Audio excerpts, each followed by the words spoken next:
नमस्ते मित्रांनो, आज अचानक ठरलं शॉपिंगला जायचं. तर शॉपिंगला आपण स्टेशनला चाललो आहे. मम्मी आणि मी. भावाला विचारलं तर भाऊ येत नव्हता. तर मम्मी तयार झाल्याच्या नंतर फायनल आपण निघालो शॉपिंगसाठी.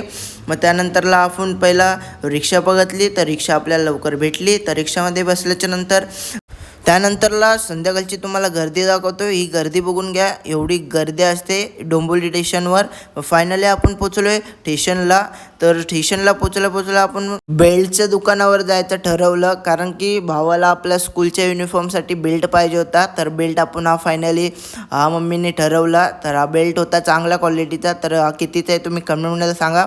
मम्मीने हातातमध्ये ती छत्री घेतली होती, तिची कॉस्ट 650 होती. तर आपल्या बजेटच्या बाहेरची होती. तर मम्मी गेली बॅगच्या दुकानावर. तर बॅग पण तिला काय आवडले नाहीत. मग नंतर 2-3 ड्रेसच्या दुकानावर पण फिरली मम्मी, पण तिला काय आवडतच नव्हतं. तर फायनली एक तिला ऑरेंज ड्रेस आवडला होता, पण तिची कॉस्ट 650 होती. तर मम्मी बोलली नेक्स्ट टाईम आपण घेऊया. तर ठीक आहे. तर त्यानंतर चायनीजच्या दुकानावर आल्याच्या नंतर तिथं पण कॉस्ट लय हाय लेवलच्या होत्या. मग त्यानंतर मला घाम सुटला. मग फायनली आपण 100ची बिर्याणी आणि 40चा फ्राय चिकन घेतला.